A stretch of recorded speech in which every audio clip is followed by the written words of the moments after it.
Hello student.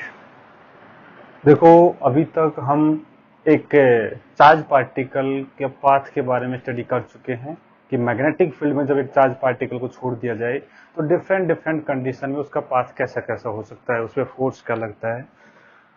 अब next जो हम बात करने वाले हैं वो एक करंट कैरिंग वायर के ऊपर जो मैग्नेटिक फोर्स लगता है उसके ऊपर बात करते हैं। तो हम यहाँ पे स्टार्ट कर रहे हैं मैग्नेटिक फोर्स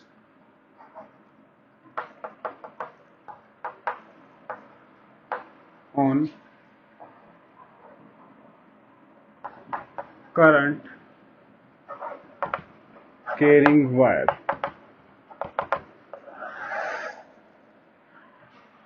एक करंट कैरिंग वायर के ऊपर मैग्नेटिक फोर्स के बारे में बात करें तो देखो, जैसे सपोज ये कोई करंट कैरिंग वायर है, इसमें आई करंट फ्लो कर रहा है। अब देखो बेटा, इस रीजन में सपोज मैग्नेटिक फील्ड है, मैंने कहा इन इनसाइड है, इनटू द प्लेन है, मैग्नेटिक फील्ड बी है।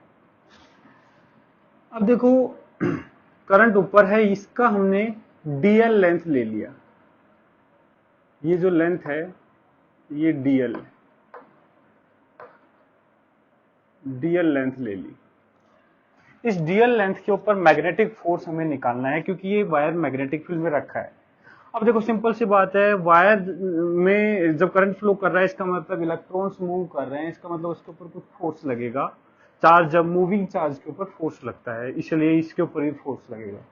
और ये जो फोर्स है बेटा, मैग्नेटिक फोर्स जो है, that will be equal to I into integration of DL cross B. I into DL cross B, इसको इंटीग्रेट कर देंगे तो टोटल फोर्स आ जाएगा। ये डीएल एलिमेंट के ऊपर जो फोर्स है वो आई इंटू डीएल क्रॉस बी है। यदि इसको इंटीग्रेट कर देंगे तो नेट फोर्स आ जाएगा। ये इस वायर के ऊपर जो फोर्स है वो ये आ जाएगा।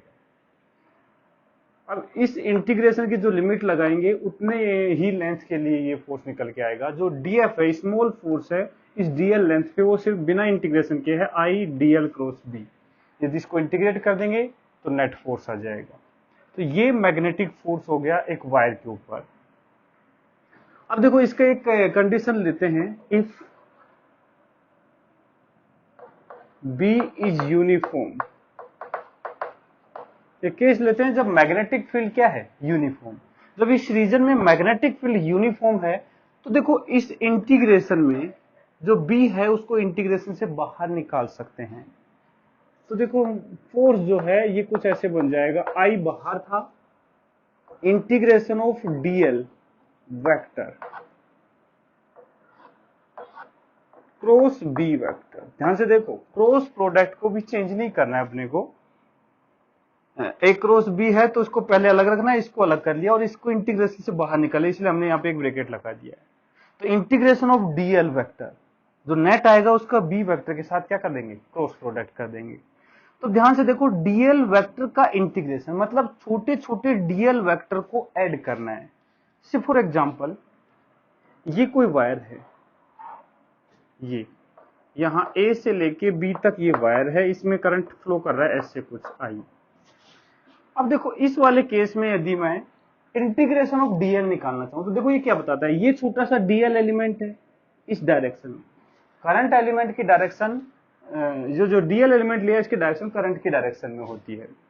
तो ये डीएल एलिमेंट हो गया, दूसरा एलिमेंट ये हो गया। ऐसे बहुत सारे करंट एलिमेंट इस टाइप से लगे हुए हैं और इन सभी को ऐड करना है, और ये एडिशन जो है वेक्टर एडिशन होने वाला है। तो देखो वेक्टर एडिशन कहता है कि टेल हेड अरेंजमेंट में सारे वेक्टर्स को लगा दो और इनिशियल वेक्टर की टेल से लास्ट वेक्टर की हेड को मिलाएंगे तो इनका रिजल्टेंट वेक्टर आएगा। इसका मतलब ये वाला जो वेक्टर है this will be resultant vector, ये इंटीग्रेशन ऑफ डीएल वेक्टर आ जाएगा। This will be equal to integration of DL vector A से बी तक के लिए। तो इसका मतलब इसको मैं एल वेक्टर बोल देता हूं, एल वेक्टर। तो देखो एल वेक्टर है ए और बी को मिलाने वाला वेक्टर। तो ये जो फोर्स है, नेट फोर्स, मैग्नेटिक फील्ड जब यूनिफॉर्म है तो ये बन जाएगा I into L vector cross B vector, I into L vector cross B vector, ऐसे ये मैग्नेटिक फोर्स आ जाएगी। तो ध्यान से देखना, यहां जो डीएल एलिमेंट है इस वाले केस में direction of DL vector will be in the direction of current. DL vector की डायरेक्शन करंट की डायरेक्शन में हो गई। यदि हम इस केस में बात करें जो एल वेक्टर है, where L vector is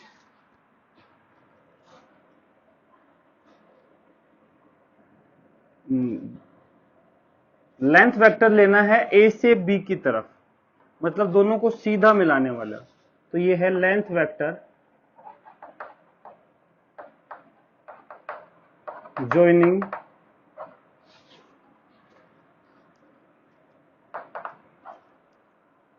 end points of given wire। और डायरेक्शन जो है अकॉर्डिंग टू करंट या फिर in the direction of current.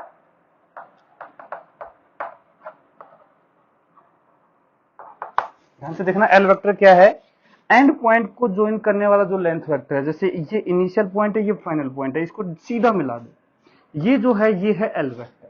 तो इसकी डायरेक्शन करंट के हिसाब से, करंट यदि ए से बी जा रहा है तो इसमें भी ए से बी जाता हुआ लेंगे, यदि करंट इसमें बी से ए आ रहा होता तो इसमें भी बी से ए आ रहा हुआ डायरेक्शन लेते।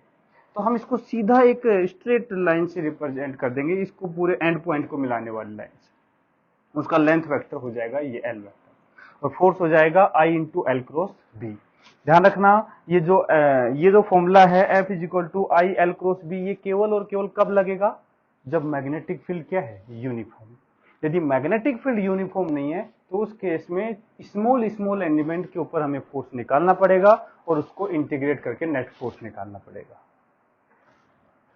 इसको स्क्रीन को पॉज करके इसको नोट कर लो, देख लिया होगा बेटा।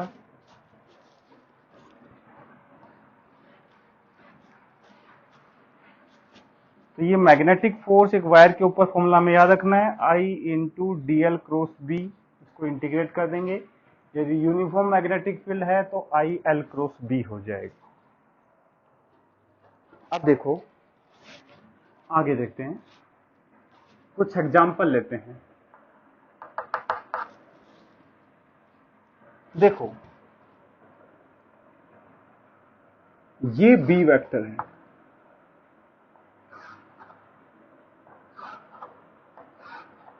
मैग्नेटिक फील्ड, और जो वायर है वो ऐसे है,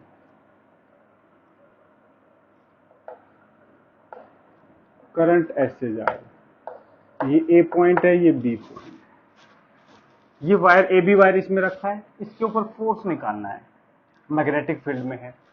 तो देखो magnetic force will be equal to I current हो गया, एल इसकी लेंथ है बेटा, तो I into L into B. तो देखो आई एल क्रॉस बी जो है ये फोर्स होगा। अब इसको मैं ऐसा लिख सकता हूं, यदि मैं मैग्नीट्यूड की बात करूं तो I into L cross B, A cross B जो होता है बेटा वो होता है A B into sine theta, where theta is angle between A and B, ये हो जाएगा I L B sine theta. अब देखो लेंथ वेक्टर भी ए बी ए डायरेक्शन है और बी वेक्टर भी सेम डायरेक्शन में है, मतलब दोनों के बीच में एंगल 0 डिग्री आएगा, तो sine 0 degree, it means magnetic force will be equal to 0। तो ध्यान रखना, when L vector is parallel to B vector, then magnetic force will be equal to 0। यदि लेंथ वेक्टर मैग्नेटिक फील्ड की direction में आ जाए तो उस केस में जो मैग्नेटिक फोर्स निकल के आएगा दैट विल बी 0। ऐसे ही देखो एक एग्जांपल और लेते हैं, यूनिफॉर्म मैग्नेटिक फील्ड है ऐसे,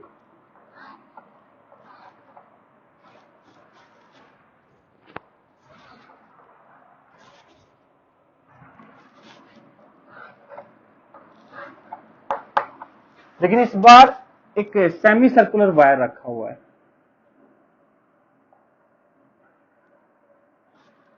ये ए है, ये बी है, इसकी जो रेडियस है वो आर है, सेमी सर्कल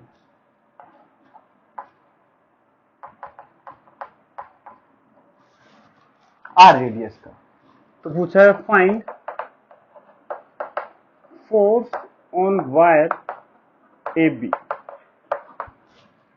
इस ए बी वायर पे फोर्स निकालना है। तो ध्यान से देखो, मैग्नेटिक फील्ड यूनिफॉर्म है, तो यूनिफॉर्म मैग्नेटिक फील्ड में वायर को रिप्लेस कर देंगे एक इसके एंड्स को ज्वाइन करने वाले स्ट्रेट वायर से। इन यूनिफॉर्म मैग्नेटिक फील्ड जो ये सर्कल है इसको स्ट्रेट वायर बना देंगे ज्वाइनिंग एंड पॉइंट। क्यों? Uniform magnetic field. इसका मतलब ये जो वायर है ए बी, इसकी जगह हम स्ट्रेट वायर लगा देंगे ए बी। करंट इसमें बेटा इस साइड में फ्लो कर रहा था, तो यहां भी करंट ऐसे ही फ्लो करते हुए मानेंगे ए से बी की तरफ। इसकी जो लेंथ होगी that will be equal to 2r। लेकिन ध्यान देने वाली बात है, मैग्नेटिक फोर्स जीरो क्यों होगा? क्योंकि देखो आई लेंथ हो गई 2r into B into sine 0 degree.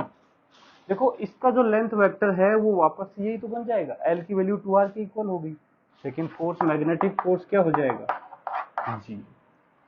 Magnetic force इसमें क्या आ जाएगा? जीरो, क्योंकि जब इसके एंड पॉइंट्स को मिलाएंगे तो जो लाइन आएगी वो एल वेक्टर बी वेक्टर के पैरेलल आ जाएगा और मैग्नेटिक फोर्स उस केस में क्या हो जाएगा? जीरो। तो इसको नोट कर लो बेटा पहले एक बार, लिख लिया होगा।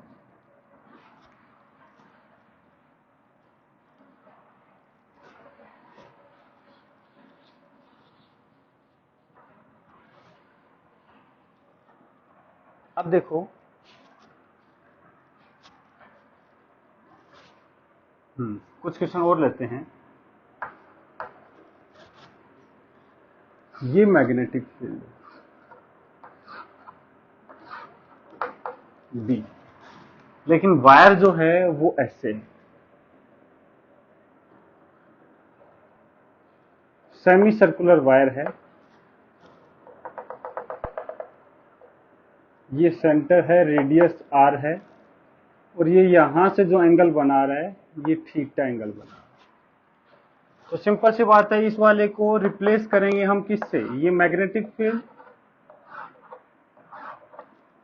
और ये ए बी, ये ए पॉइंट है, ये बी पॉइंट है, करंट ऐसे है आई, तो इसको ऐसे करंट, ये ए पॉइंट और ये बी पॉइंट, और ये जो एंगल है ये हो जाएगा थीटा, करंट आई हो जाएगा। लेंथ जो है इसकी कितनी हो जाएगी?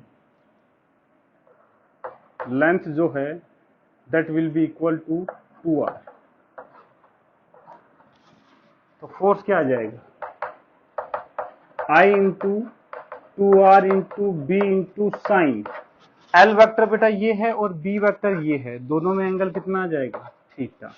तो magnetic force will be equal to 2IRB sine theta. ये मैग्नेटिक फोर्स आ जाएगा। डायरेक्शन निकालना है। अब देखो, डायरेक्शन निकालते हैं ए क्रॉस बी की डायरेक्शन के हिसाब से। तो देखो L vector cross B vector की डायरेक्शन निकालनी। अब देखो इसके लिए मैंने राइट हैंड थंब रूल बताया था कि पहले वेक्टर की डायरेक्शन में राइट हैंड की फिंगर्स को रखेंगे और दूसरे वेक्टर की डायरेक्शन में उसको रोटेट करेंगे, तो दोनों जो थंब की डायरेक्शन आएगी वो दोनों के क्रॉस प्रोडक्ट की डायरेक्शन को बताएगा। तो पहला वेक्टर है एल वेक्टर, इसकी डायरेक्शन ए से बी की तरफ है, मतलब ऐसे। दूसरा वेक्टर है बी वेक्टर, मतलब ऐसे फिंगर्स को रखा और बी की डायरेक्शन, बी है इधर की तरफ, बी की डायरेक्शन में रोटेट करेंगे तो थंब जो है बेटा अंदर की तरफ आएगा, तो डीएल क्रॉस बी अंदर की तरफ फोर्स लग जाएगा। इट मीन्स इसकी जो डायरेक्शन है वो आ जाएगी इनवर्ड, डायरेक्शन इनवर्ड होगी, वो हमें एल क्रॉस बी की डायरेक्शन के हिसाब से निकालनी पड़ेगी। एक क्वेश्चन और लेते हैं। जैसे सपोज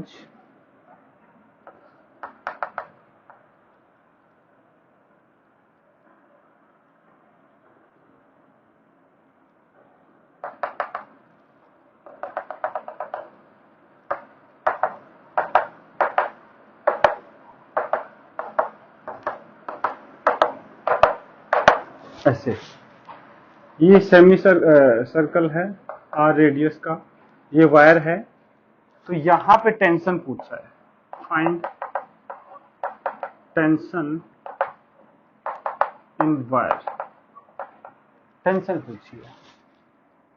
तो फिर से देखो, करंट की डायरेक्शन में बताना है, सॉरी, तो करंट की डायरेक्शन है ऐसे, ये आई करंट है, ऐसे फ्लो कर रहा है। तो अब देखो, यदि हम बात करें फोर्स की इस वायर के ऊपर, तो देखो केवल मैग्नेटिक फील्ड इस सेमी सर्कल के पोर्शन के इधर की तरफ है, तो यहां पे फोर्स इधर की तरफ लग रहा होगा। तो देखो इसका फ्री बॉडी डायग्राम बनाता हूं सेमी सर्कल का, ये दो एंड पॉइंट है यहां से, तो यहां यदि टेंशन टी होगी तो यहां पे भी टेंशन क्या होगी, टी। तो मैं कहूंगा इधर से टेंशन टी से खींचा जा रहा है, इधर से टेंशन टी से खींचा जा रहा है, और इसको इक्विलिब्रियम में कौन कर रहा है, ये मैग्नेटिक फोर्स। यदि पूछा जाए मैग्नेटिक फोर्स क्या होगा, तो ये होगा I इंटू एल। देखो इस यूनिफॉर्म मैग्नेटिक फील्ड में जो एंड पॉइंट है ये लेंथ हो जाएगी 2r, तो ये हो जाएगा I into 2r into B. उधर कैसे आया, क्योंकि देखो इसको यदि हम इस वायर से रिप्लेस करेंगे 2r लेंथ से, तो देखो 2r करंट आएगा ऊपर की तरफ, तो dl क्रॉस b इधर की तरफ फोर्स आएगा, dl क्रॉस b इधर की तरफ। तो इसका मतलब मैग्नेटिक फोर्स इधर है और टेंशन इधर है, तो 2t will be equal to 2IRB। It means tension will be equal to IRB। इस वायर में टेंशन क्या हो जाएगी, IRB। ऐसे देखो एक क्वेश्चन ऐसे भी ले सकते हैं,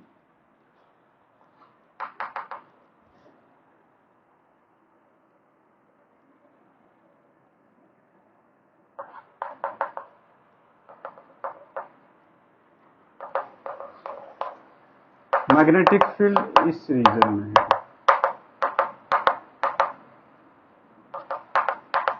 डी मैग्नेटिक फील्ड है, करंट हमें यहां आई दे रखा है ऐसे, यहां से इधर जा रहे हैं, फिर से टेंशन पूछा है इस वायर में, तो हम कहेंगे टेंशन टी यहां है, तो टेंशन टी यहां होगा, एक वायर में सेम टेंशन होगी। अब देखो इसके ऊपर मैग्नेटिक फोर्स यदि पूछा जाए, तो बेटा इस पे मैग्नेटिक फोर्स लगेगा इसके परपेंडिकुलर डायरेक्शन। कैसे, देखो ये क्वार्टर पोर्शन है इसका, इसको हम रिप्लेस करेंगे इस वायर से,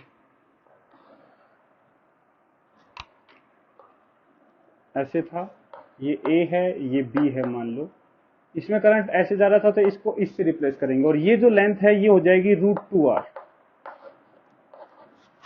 तो करंट इधर है, बी इनसाइड है, तो dl क्रॉस बी आ जाएगा इस साइड में बेटा, ये this will be equal to magnetic force I √2r into B.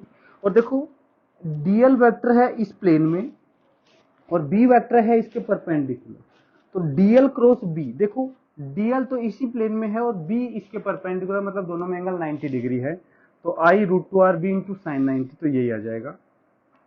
और t इधर लग रहा था टेंशन और t इधर लग रहा था टेंशन, तो दोनों का नेट भी √2t इधर आएगा, तो मैं कहूंगा √2t will be equal to √2IRB।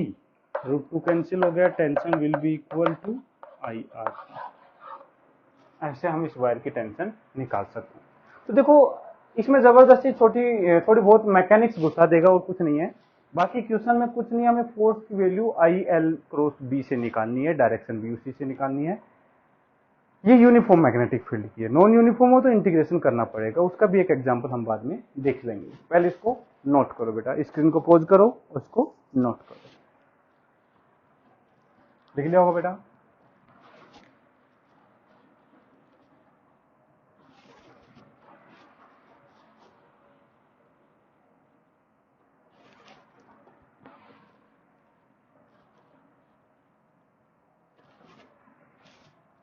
जैसे एक क्वेश्चन और करते हैं, magnetic field into the plane है,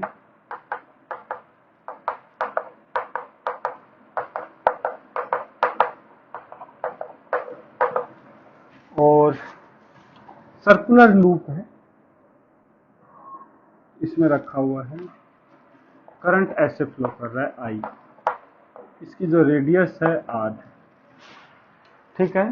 पूछा है मैग्नेटिक फील्ड B है, फाइंड टेंशन इन लूप, इस लूप में कितनी टेंशन है वो निकालनी है। तो अब देखो, जब भी ऐसा कोई प्रॉब्लम आए कि इस लूप की टेंशन निकालनी है, तो उसके लिए क्या करो, मुझे पता है कि एक यूनिफॉर्म केस है, मतलब पूरे वायर में, इसमें पूरे लूप में जो टेंशन है वो सेम होने वाली है। तो ऐसे हम सीधा नहीं निकाल करके इसमें क्या करना पड़ेगा, इसको दो पार्ट में ब्रेक करना पड़ेगा। मान लो हमने इसको ऐसे दो पार्ट में ब्रेक कर दिया, तो हाफ सर्कल ये है और हाफ सर्कल ये। अब देखो, मुझे पता है यदि मैं इस हाफ सर्कल का फोर्स के बारे में बात करूं, तो इधर वाला जो दूसरा हाफ है इसको टी टेंशन से ऐसे खींच रहा होगा, तो यहां से भी टी टेंशन से खींच, ये जो हाफ पोर्शन है इसको इधर वाला हाफ पोर्शन टेंशन से खींच रहा होगा, और इधर की तरफ मैग्नेटिक फोर्स लगेगा क्योंकि करंट ऊपर है, तो डीएल क्रॉस बी देखो इधर की तरफ आएगा, ये मैग्नेटिक फोर्स लगेगा। और 2t जो है मैग्नेटिक फोर्स के इक्वल होगा, और ये जो लेंथ है बेटा ये है 2r, तो ये हो जाएगा I into 2r into B, 2 से 2 कैंसिल हो जाएगा, टेंशन फिर से क्या आ जाएगी IR, मतलब इस लूप में जो टेंशन होगी that will be equal to IR into B. अब देखो बेटा, एक क्वेश्चन और करते हैं। एक इंक्लाइन प्लेन है, थीटा इंक्लिनेशन एंगल है, यहां एक वायर रखा हुआ है, और इसमें करंट जो है वो इनटू द प्लेन जा रहा है। ये वायर है ऑफ लेंथ L लेंथ का वायर है, मतलब इसका दूसरा क्रॉस सेक्शन व्यू बनाऊं तो कुछ ऐसे होगा।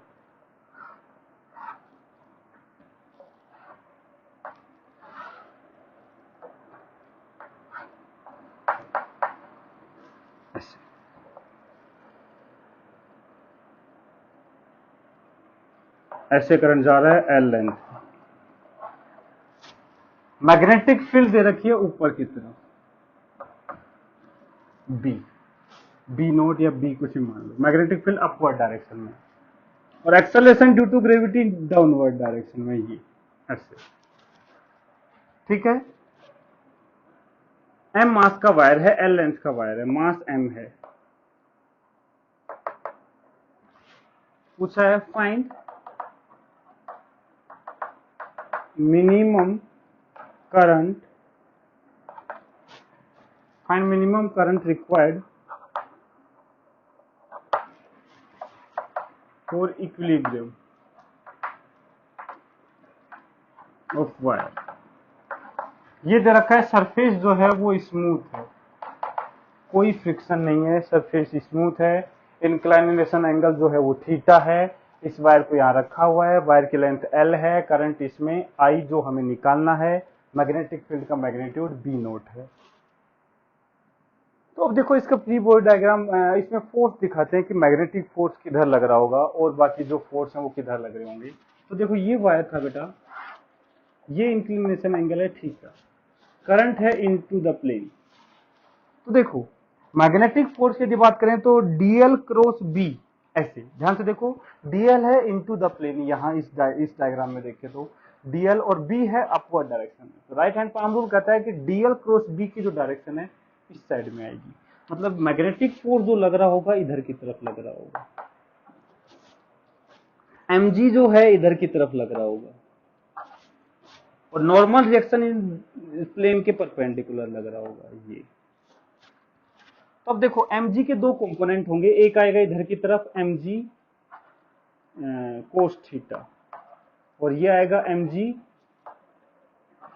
Sine theta. fm के भी दो कंपोनेंट होंगे, एक आएगा इधर की तरफ fm, इधर की तरफ देखो ये एंगल है थीटा, तो थीटा तो इधर आएगा fm कोस थीटा, और ये आएगा fm साइन थीटा। तो यदि बात करें नॉर्मल की तो वो तो सिंपली ऐसे निकाल सकते हैं, normal will be equal to mg cos theta plus fm sine theta. Magnetic force की यदि मैं बात करूं तो बेटा मैग्नेटिक फोर्स तो सिंपल ILB होने वाला है, क्योंकि देखो I करंट है, लेंथ L है इसकी, और B है अपवर्ड। L वेक्टर बेटा ऐसे है, और बी वेक्टर वर्टिकली अपवर्ड है, ये हॉरिजॉन्टल है और ये वर्टिकली अपवर्ड है, दोनों में एंगल कितना आ जाएगा 90 degree.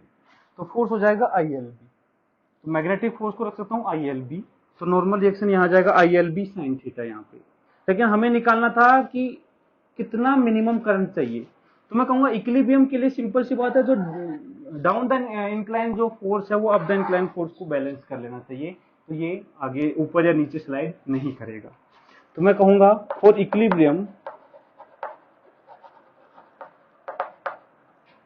mg sin theta should be equal to fm cos theta, fm हो जाएगा ILB cos थीटा, इसमें it means I will be equal to mg sin theta upon cos theta हो जाएगा tan theta upon LB, this will be current required for equilibrium, mg tan theta upon LB। तो देखो बेटा ऐसे question easily solve कर सकते हैं, इसमें कोई बड़ी बात नहीं है, सिंपल मैकेनिक्स का थोड़ा बहुत यहाँ पे यूज किया गया है और इतना मैकेनिक्स हम यूज करना अच्छे से जानते हैं। तो इसको स्क्रीन को पॉज करो और इसको नोट कर लो। लिख लिया होगा बेटा?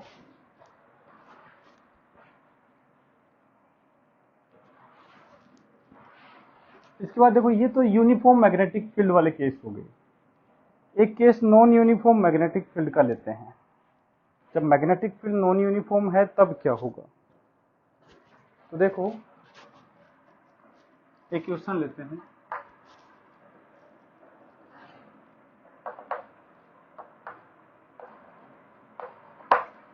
इसमें I1 करंट है, इनफाइनाइट वायर है, लॉन्ग वायर है, दोनों तरफ इनफाइनाइट है, और यहां पर एक दूसरा वायर ऐसे रखा हुआ है, ये जो डिस्टेंस है D है और इस वायर की जो लेंथ है वो L है, ये AB वायर है, इसमें I2 करंट इधर फ्लो कर रहा है। पूछा है फाइंड फोर्स बिटवीन वायर्स, दोनों वायर्स के बीच में क्या फोर्स लग रहा होगा ये हमें निकालना है। तो अब देखो इस फोर्स के लिए यदि मैग्नेटिक फील्ड की यदि बात करें, हम कहेंगे कि एक वायर की मैग्नेटिक फील्ड लेंगे और दूसरे पे फोर्स की कैलकुलेशन करेंगे। तो मैग्नेटिक फील्ड इस वाले वायर की, तो इस वाले केस में तो हम बता नहीं सकते, हमें नहीं पता कि इस वाले वायर के फाइनाइट लेंथ के वायर के कारण इससे मैग्नेटिक फील्ड, लेकिन हाँ जो इनफाइनाइट वायर है इसकी मैग्नेटिक फील्ड हम अच्छे से जानते हैं, mu naught I upon 2πd। तो इसका मतलब ये मैग्नेट इस वायर के कारण हम यहाँ पे मैग्नेटिक फील्ड जानते हैं, तो इसके ऊपर फोर्स की कैलकुलेशन कर देंगे। लेकिन मुझे पता है कि इस वायर की जो मैग्नेटिक फील्ड है वो डिस्टेंस पे डिपेंड करती है, जैसे जैसे हम इधर की तरफ मूव करेंगे डिस्टेंस बढ़ेगी तो मैग्नेटिक फील्ड घटती चली जाएगी, तो फोर्स भी घटेगा। तो देखो ये इनफाइनाइट वायर हो गया और ये फाइनाइट वायर हो गया, हम यहां से x डिस्टेंस पे जाएंगे, इसमें I1 करंट है और dx लेंथ का एलिमेंट ले लेंगे, इसकी लेंथ जो है वो dx हो गई। यदि इसके ऊपर हम यहाँ पे मैग्नेटिक फील्ड की बात करें तो इस वाले वायर के कारण magnetic field into the plane आएगी यहाँ, और b जो है ये आ जाएगा म्यू नॉट I अपॉन 2π और d हो जाएगा x, तो मैग्नेटिक फील्ड आ गई। और करंट इसमें इधर की तरफ है, तो dl क्रॉस b, df जो है वो ऊपर की तरफ लगेगा, ये होगा df, और df जो होगा बेटा small force that will be equal to I2, क्योंकि इसका करंट I2 है और इसकी लेंथ है dx, I2 dx into b आ जाएगा mu naught I upon 2πx। तो force will be equal to integration of, तो देखो ये आ जाएगा म्यू नॉट I1 I2, ये I1 था बेटा, अपॉन 2πx इंटू dx, और लिमिट जो है वो x की वैल्यू बेटा मिनिमम जो है वो d होनी चाहिए और मैक्सिमम d प्लस एल होनी चाहिए, तो d से लेके d प्लस एल। तो ये जो फोर्स है ये आ जाएगा mu naught I1 I2 upon 2π ln 1/x का इंटीग्रेशन आएगा ln x, और ये बन जाएगा d plus L upon d, ये आ जाएगा। यदि हम ध्यान से बात करें तो बेटा यहां मैग्नेटिक फील्ड का मैग्नीट्यूड ज्यादा होगा और यहां मैग्नेटिक फील्ड का मैग्नीट्यूड कम होगा, तो यहाँ फोर्स ज्यादा होगा और यहाँ फोर्स कम होगा। तो इस वायर के ऊपर यदि ध्यान से देखें, इस वाले वायर के कारण यहाँ जो फोर्स है वो कम लगेगा, लेकिन जैसे जैसे इधर की तरफ मूव करते जाएंगे ये मैग्नीट्यूड बढ़ता चला जाएगा। इधर कम फोर्स लगेगा, इधर ज्यादा फोर्स लगेगा। तो नेट ये वायर मूव ऊपर की तरफ मूव भी करेगा यदि फ्री हुआ तो, और रोटेट भी करेगा, क्योंकि यहाँ ज्यादा फोर्स है यहाँ कम फोर्स है, तो ये ऐसे रोटेट करने लग जाएगा। तो ट्रांसलेशन और रोटेशन दोनों टाइप का मोशन करेगा ये, और इंटीग्रेशन से ही इस फोर्स को निकाल सकते हैं। यहाँ I into L into B use नहीं कर सकते, क्योंकि मैग्नेटिक फील्ड इस बार यूनिफॉर्म नहीं है, इसका मैग्नीट्यूड चेंज हो रहा है। तो देखो नॉन यूनिफॉर्म के केस में हमें कुछ कैलकुलेशन इस हिसाब से करनी पड़ेगी, तो इसको नोट करो, फिर आगे कंटिन्यू करते हैं। लिख लिया होगा बेटा?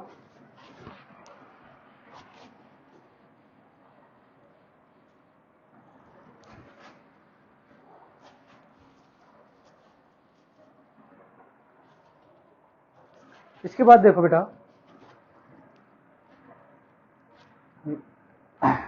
दो पैरेलल यदि वायर हैं तो उन दोनों के बीच में फोर्स ऑफ इंटरेक्शन क्या होता है उसकी बात करते हैं। Force between two parallel long wires,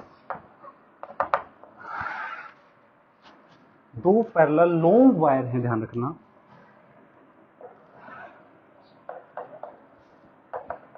ये वायर है,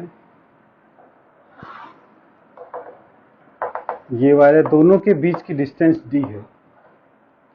इसमें I1 करंट इधर जा रहा है, इसमें I2 करंट ऊपर की तरफ ही जा रहा है। तो देखो डायरेक्शन सेम डायरेक्शन में भी हो सकते हैं, अपोजिट डायरेक्शन में भी हो सकते हैं, दोनों में फोर्स की बात करनी है अपने को। तो देखो इसके लिए क्या करते हैं, सिंपल सी बात है, एक वायर की तो मैग्नेटिक फील्ड ले लेंगे और दूसरे पे हम फोर्स की कैलकुलेशन कर लेंगे। अब दोनों यहाँ लॉन्ग वायर हैं, दोनों की मैग्नेटिक फील्ड जानते हैं, किसी भी एक वायर की मैग्नेटिक फील्ड ले लो, दूसरे पे फोर्स निकालो। मैंने कहा सपोज इस वाले वायर की यहाँ पे, अब देखो डी डिस्टेंस पे, जब इस वायर से डी डिस्टेंस कहीं भी देखो लेंथ एलिमेंट लेके देख लो, जैसे एक लेंथ एलिमेंट ये है, तो यहाँ जितना डिस्टेंस है इस वायर से डी है, तो यहाँ भी लोगे तो डी है, यहाँ भी, मतलब पूरे वायर पे जो डिस्टेंस है वायर की इस इन पॉइंट्स की, जो वो है डी। इसका मतलब मैग्नेटिक फील्ड जो पूरे इस वायर पर जो है वो बी यूनिफॉर्म रहने वाला है, कितना, म्यू नॉट आई अपॉन 2 पाई डी, क्योंकि डी यहाँ पे चेंज नहीं हो रहा। तो देखो इस लेंथ को मैं एल बोल देता हूँ। तो जब मैग्नेटिक फील्ड इस पूरे लेंथ में सेम है, तो मैं कहूंगा force will be equal to I इसका हो गया I2 इंटू लेंथ हो गई L, सीधा यूज कर सकता हूँ ILB। यहाँ पे इंटीग्रेशन की जरूरत नहीं है, क्योंकि मैग्नेटिक फील्ड क्या है, यहाँ पे सेम है, यूनिफॉर्म है। I2L इंटू बी लेना है magnetic field due to wire 1, that will be equal to mu naught I1 upon 2 pi D.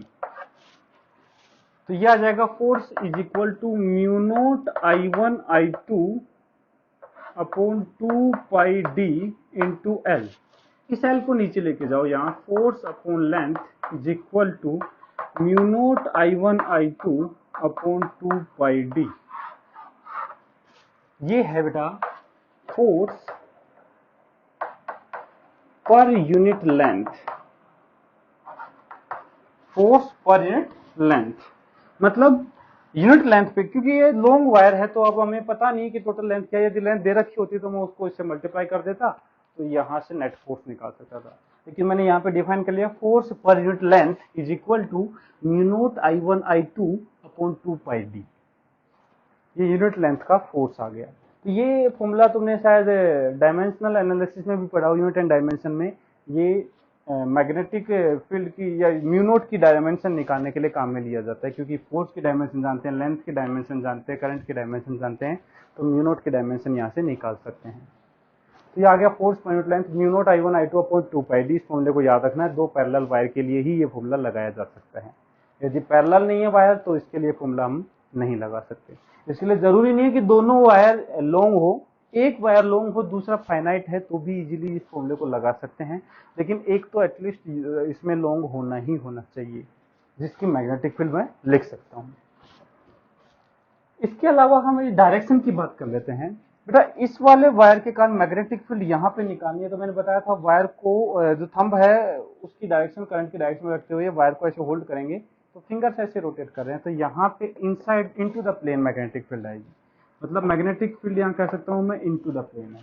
Current I2 ऊपर की तरफ है, तो DL क्रॉस B देखो इधर की तरफ आ जाएगा ये। This will B force between wires. इसका मतलब ये जो फोर्स है अट्रैक्शन वाला फोर्स आ रहा है। तो देखो दोनों करंट यदि सेम डायरेक्शन में है तो जो फोर्स ऑफ इंटरेक्शन है वो अट्रैक्शन फोर्स होगा। यदि मैं I2 को कहूँ ये डाउनवर्ड होता, मतलब दोनों अपोजिट होते, तो डाउनवर्ड होने से DL क्रॉस B जो है वो दूर की तरफ आता, मतलब ये रिपल्सन करता। तो ये भी ध्यान रखना है अपने को। If both wires have current पहला इन सेम डायरेक्शन, तो जो फोर्स है वो अट्रैक्शन आएगा।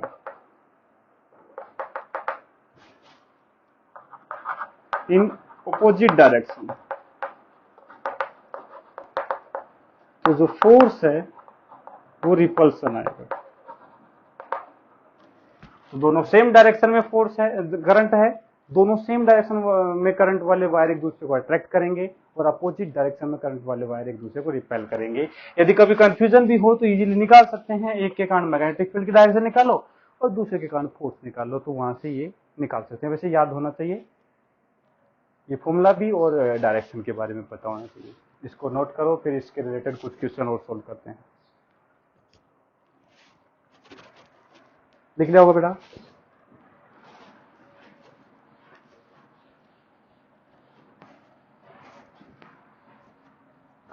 अब देखो कुछ क्वेश्चन सोल्व करते हैं।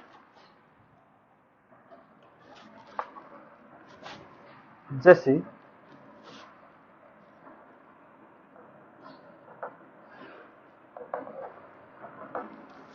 ये इनफाइनाइट वायर है जिसमें करंट I है, I1 बोल दिया। इसके पास एक लूप रखा हुआ है,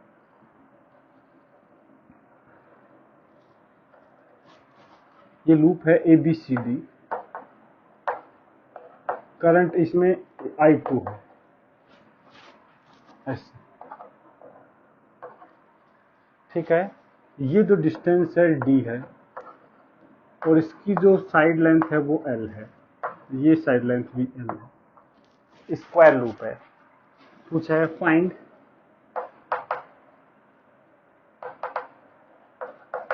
फोर्स ऑन लूप।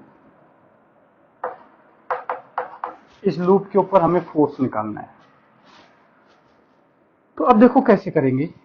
हम कहेंगे जो फोर्स है बेटा AB पोर्शन पे निकाल लो, BC पोर्शन पे निकाल लो, CD पोर्शन पे निकाल लो, DA पोर्शन पे निकाल लो। यदि हम इन दोनों के बीच में बात करें तो सेम डायरेक्शन में करंट है, फोर्स अट्रैक्शन आएगा, ये आएगा। इसको बोल दिया FAB। मैग्नेटिक फील्ड यहां पे बात करें तो इनटू द प्लेन आएगी, बोलो आएगी या नहीं? तो इस वाले वायर पे BC वायर पे देखो DL क्रॉस B ऊपर की तरफ फोर्स आ जाएगा ऐसे, FBC। ये है देखो, तो दोनों पैरेलल वायर हो गए। पैरेलल हो गए तो देखो यहाँ पे रिपल्सन हो जाएगा, तो FCD। और यहाँ देखो DL जो वेक्टर है बेटा वो इस डायरेक्शन में है और B ऐसे है तो डाउनवर्ड आ जाएगा, FDA। अब देखो ये तो पैरेलल वाले फॉर्मूला में याद है, और ये वाला केस अभी हमने सोल्व किया था। एक वायर के परपेंडिकुलर कोई लेंथ L का वायर रखा हुआ है, लेकिन ध्यान से देखो मुझे पता है कि जो BC पोर्शन पे जो ऊपर की तरफ जितना फोर्स लगेगा इस DA पोर्शन पे उतना ही फोर्स डाउनवर्ड डायरेक्शन में लगेगा। क्यों? क्योंकि देखो अभी हमने फॉर्मूला निकाला था mu naught I upon 2 pi ln D plus L upon D, दोनों के लिए सेम आने वाला है, डायरेक्शन अपोजिट है। तो देखो मैं कह सकता हूं कि magnitude of force on BC will be equal to magnitude of force on DA। ये तो एक दूसरे को कैंसिल कर जाएंगे, मतलब नेट फोर्स है इन दोनों से ही निकालना पड़ेगा। यदि AB और CD की बात करें तो ये जो वायर है इसके नजदीक में है तो डिस्टेंस कम है तो इस पे फोर्स ज्यादा लगेगा, और इस वाले वायर पे फोर्स कम लगेगा, तो नेट फोर्स जो है वो AB के हिसाब से आएगा, मतलब अट्रैक्शन आएगा। तो F नेट जो है मैं लिख सकता हूं ये आएगा FAB minus C D. F A B जो है बेटा इस पे फोर्स आएगा, ये आएगा mu naught I1 I2 upon 2 pi D, D will be equal to D into इसकी जो लेंथ है वो एल हो जाएगी, minus mu naught I1 I2 upon 2 pi, और इसकी जो डिस्टेंस है यहां से वायर से ये हो जाएगी D plus L into L. तो इसको कॉमन लेके सोल्व कर लेंगे तो यहां से नेट फोर्स निकाल सकते हैं। इस फोर्स को निकालने की जरूरत नहीं है, देखो ये अपने आप कैंसिल हो रहा है, तो नेट फोर्स में इसका कोई रोल नहीं होगा, तो निकालने का कोई फायदा नहीं होगा।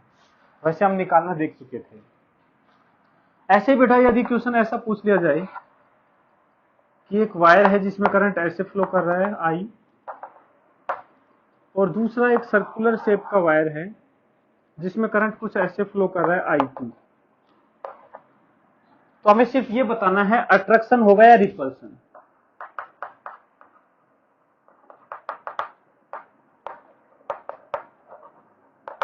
सिर्फ अट्रैक्शन और रिपल्सन ये बताना है अपने को।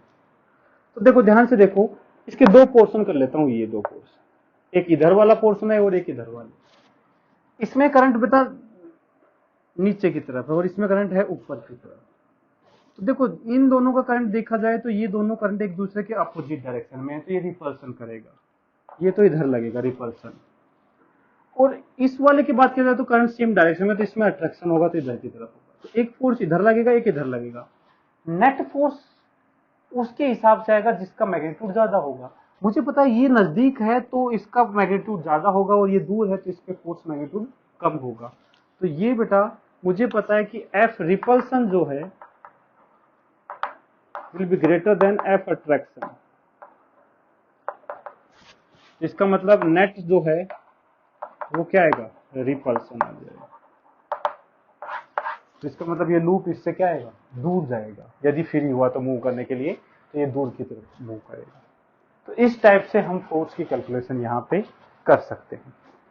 नोट करो, एक क्वेश्चन और करते हैं, लिख दिया होगा बेटा।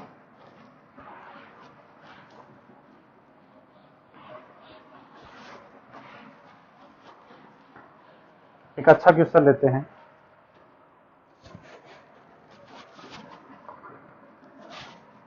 देखो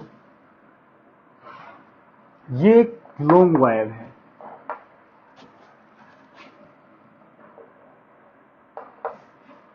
इसमें आई करंट ऐसे फ्लो कर रहा है, इसके वर्टिकली अबव ये हाइट h है, h हाइट अबव इसके पैरेलल दूसरा वायर रखा है जिसमें करंट अपोजिट डायरेक्शन में है आई। इसकी जो लेंथ है वो l है, l लेंथ का ये वायर है, करंट इसमें आई है, अपोजिट डायरेक्शन मतलब रिपल्सन कर रहा है। Acceleration due to gravity downward direction में है। और ये जो वायर है, ये वायर मास पर यूनिट लेंथ जो है, मास पर यूनिट लेंथ वो लैम्डा है, लैम्डा केजी पर मीटर।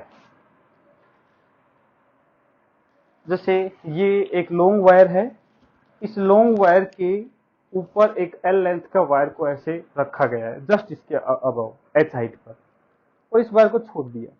अब देखो हमें क्या करना है कि इस वायर को बैलेंस करना है, ऊपर वाले वायर को इसके मैग्नेटिक फोर्स के चलते हुए। तो पूछा है कि कितना मिनिमम करंट चाहिए या कितना करंट चाहिए जिससे ये वायर जो है इक्विलिब्रियम में रहे। Find current required for equilibrium of wire of length L.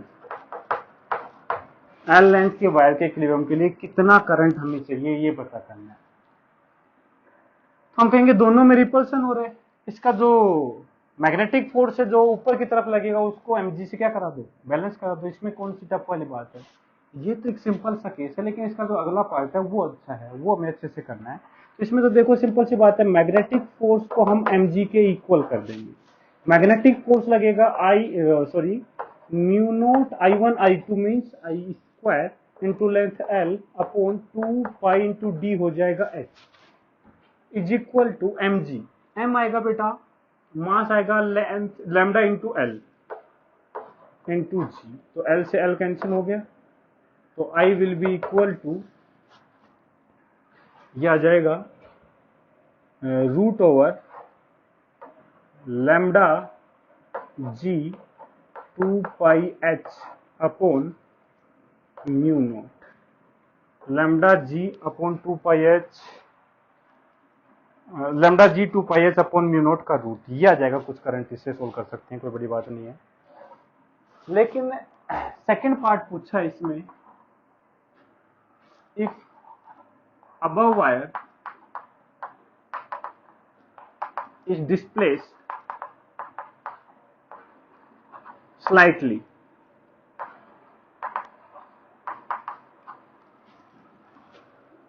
then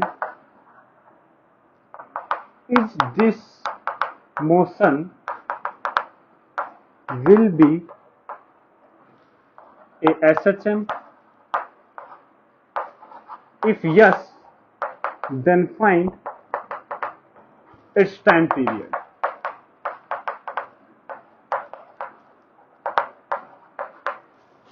question क्या कह रहा है कि ये जो ऊपर वाला वायर है इसको तो फिक्स रखा हुआ है, ये वायर को यदि हमने थोड़ा सा डिस्प्लेस किया किसी भी डायरेक्शन में, डाउनवर्ड डायरेक्शन में या अपवर्ड डायरेक्शन में, यदि इसको डिस्प्लेस कर दिया जाए तो ये जो ओसिलेशन करेगा तो वो ओसिलेशन एक एसएचएम होगा या नहीं होगा, यदि होगा तो उस एसएचएम का टाइम पीरियड क्या होगा, ये हमें बताना है। तो देखो क्या करेंगे, इसको हमने थोड़ा सा डिस्प्लेस कर दिया, ये लॉन्ग वायर है और हमने सपोज इसको थोड़ा सा डाउनवर्ड डायरेक्शन में डिस्प्लेस कर दिया, पहले ये यहां था, हमने इसको x डिस्प्लेस कर दिया, तो ये जो डिस्टेंस बचेगी दोनों के बीच में ये हो जाएगी h माइनस एक्स। तो नीचे तो अभी भी mg ही लग रहा होगा और ऊपर मैग्नेटिक फोर्स लगेगा। तो देखो जैसे इसको नीचे डिस्प्लेस करेंगे नेट फोर्स इस पे ऊपर की तरफ आना चाहिए, तभी ये एक स्टेबल इक्विलिब्रियम होगा। चलो चेक करते हैं, यदि हमने इसको नीचे की तरफ डिस्प्लेस किया तो मैग्नेटिक फोर्स जो ऊपर लग रहा था उसकी मैग्नीट्यूड जो है, मैग्नेटिक फोर्स है mu naught I square L upon 2 pi H. जब इसको नीचे डिस्प्लेस करेंगे तो ये एच चेंज हो जाएगा, एच कम हो जाएगा, एच कम होगा तो मैग्नेटिक फोर्स क्या होगा, बढ़ जाएगा। मतलब जैसे इस वायर को नीचे की तरफ डिस्प्लेस करेंगे इसका जो ऊपर की तरफ जो मैग्नेटिक फोर्स लग रहा है इसकी वैल्यू बढ़ जाएगी, लेकिन mg की वैल्यू में कोई चेंज नहीं होगा। तो नेट फोर्स किधर आ जाएगा, ऊपर की तरफ, मतलब ये अपने इक्विलिब्रियम की तरफ जाने की कोशिश करेगा। यदि इस वायर को ऊपर की तरफ डिस्प्लेस किया होता तो ऊपर डिस्प्लेस करने से h की वैल्यू बढ़ जाती तो फोर्स की वैल्यू घट जाती, मतलब जो ऊपर की तरफ फोर्स है वो कम हो जाता, mg ज्यादा वो उतना ही रहता, ऊपर वाला फोर्स कम हो गया तो नेट फोर्स किधर आ जाता, नीचे की तरफ। इसका मतलब ये एक स्टेबिलिटी को रिप्रेजेंट कर रहा है, ये तो पक्का एक स्टेबल इक्विलिब्रियम है, लेकिन हमें चेक कर रहा है कि क्या वो एक एसएचएम है। उसके लिए देखो क्या करते हैं, उसको x डिस्प्लेस करते हैं और नेट फोर्स की कैलकुलेशन करते हैं। यदि नेट फोर्स x के डायरेक्टली प्रोपोर्शनल आता है तो उस केस में कहते हैं हम ये एक एसएचएम है, यदि x के डायरेक्टली प्रोपोर्शनल नहीं आता है तो फिर हम नहीं कहते कि ये एक एसएचएम है। तो देखो एफ नेट जो होगा that will be equal to, मुझे पता है नेट फोर्स ऊपर की तरफ आएगा, वैसे कैलकुलेट करेंगे तो अपने आप आ जाएगा। चलो हमने मान लो ये कर दिया, mg नीचे है माइनस मैग्नेटिक फोर्स ऊपर, चलो नेट फोर्स की कैलकुलेशन करते हैं। तो एफ नेट mg mg को बेटा मैं ये वैल्यू पुट कर सकता हूँ क्योंकि ये पहले mg के इक्वल था तब ये इक्विलिब्रियम में था, तो इसको मैं रख सकता हूँ mu naught I square L upon 2 pi H. ध्यान से समझना इसका, इस mg को मैंने इस टर्म्स में रख दिया ये, क्योंकि ये mg के इक्वल तो था ये फोर्स, तो मैंने रख दिया mu naught I square L upon 2 pi H minus ये जो मैग्नेटिक फोर्स है, ये नया वाला मैग्नेटिक फोर्स है जब डिस्टेंस इसकी h माइनस एक्स हो गई है, तो ये आ जाएगा mu naught I square L upon 2 pi into H minus X. तो एफ नेट तो आएगा this will be equal to, देखो जो कॉमन आ रहा है वो कॉमन ले लो, mu naught I square L upon 2 pi common आ जाएगा, बचेगा क्या 1/h माइनस ये आएगा 1/h माइनस एक्स, तो ये आ जाएगा एफ नेट। अब ध्यान से देखो बेटा, ये जो टर्म है mu naught I square L, mu naught I square L upon 2 पाई, इसको मैं लिख सकता हूं, या यदि इसको मैं पूरे को mg लिखता तो देखो ये h इधर आ जाता, mg इंटू एच आ जाता। तो देखो we know that mu naught I square L upon 2 pi H जो है वो mg के इक्वल था। तो देखो यहां mu naught I square L upon 2 pi, mu naught I square L upon 2 पाई की वैल्यू रख देंगे mg इंटू एच, ये आ जाएगा mg इंटू एच, इसका एलसीएम आएगा h into H minus x, और ये आ जाएगा h माइनस एक्स, यदि एलसीएम लेंगे तो ये आ जाएगा h minus x minus H. तो नेट फोर्स जो है ये आ जाएगा mg इंटू एच, एच से एच कैंसिल हो जाएगा, minus net force stable equilibrium को दिखा रहा है, into X upon H into H minus x, ये आ गया। तो मैं थोड़ा सा यहां से हटा रहा हूं इसको, यदि नहीं लिखा है तो इसको पहले पॉज करके ये वाला पोर्शन, इतना वाला पोर्शन लिख सकते हो, नोट कर लो, हटा देता हूं।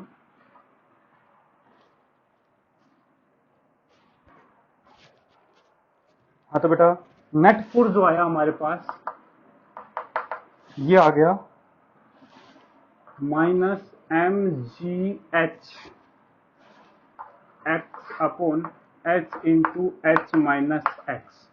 अब देखो गिवन दैट उसने कहा था स्लाइटली डिस्प्लेस किया है, इसका मतलब x जो है वो h से बहुत कम है, तो मैं कह सकता हूं कि ये h माइनस एक्स जो होगा ये लगभग h के इक्वल हो जाएगा। तो ये एफ नेट जो आएगा ये आ जाएगा minus M G H into X upon H square, तो एक h कैंसिल हो जाएगा, तो एफ नेट आ जाएगा minus M G upon H into X. तो नेट फोर्स देखो डायरेक्टली प्रोपोर्शनल टू एक्स है, इसका मतलब ये एक एसएचएम है, ये एक एसएचएम को रिप्रेजेंट कर रहा है। और टाइम पीरियड जो है वो होता है 2 pi under root M by K, 2 pi under root M by K, where K is force constant. Force constant होता है बेटा इस एक्स को छोड़ के जो बाकी बच गया ये फोर्स कांस्टेंट होता है, तो इसको के में रख दो, तो ये आ जाएगा 2 pi under root M upon M G by H, M से एम कैंसिल हो गया, तो आ जाएगा 2 pi under root H by G. देखो कितना अच्छा टाइम पीरियड आया है, 2 pi under root H by G, मतलब केवल और केवल उस हाइट पे डिपेंड करेगा और किसी चीज पे डिपेंड नहीं कर रहा, एक्सेलरेशन ड्यू टू ग्रेविटी है, 2 pi under root H by G. तो अच्छा रिजल्ट निकल के आया है। तो देखो क्वेश्चन में कुछ नहीं है, सिर्फ थोड़ा मैकेनिक्स लगा दिया, और इसमें यदि हम बात करें मैग्नेटिक इफेक्ट ऑफ करंट की तो सिर्फ एक फॉर्मूला काम में आ रहा है ILB, बाकी पूरा क्या है मैकेनिक्स। तो देखो ये जो चैप्टर है बेटा इसमें वो मैकेनिक्स के क्वेश्चन इन्वॉल्व करेगा, इंक्लूड करेगा, दोनों को मिक्स करेगा। ज्यादातर मैकेनिक्स का पोर्शन होगा, सिर्फ फोर्स का एक फॉर्मूला हमें यहाँ पे यूज करना पड़ रहा है। ऐसे और भी क्वेश्चन प्रैक्टिस में तुम करोगे। तो ये था एक करंट कैरिंग वायर के ऊपर मैग्नेटिक फोर्स के बारे में बातें, बाकी हम नेक्स्ट लेक्चर में पढ़ेंगे। Okay, thank you.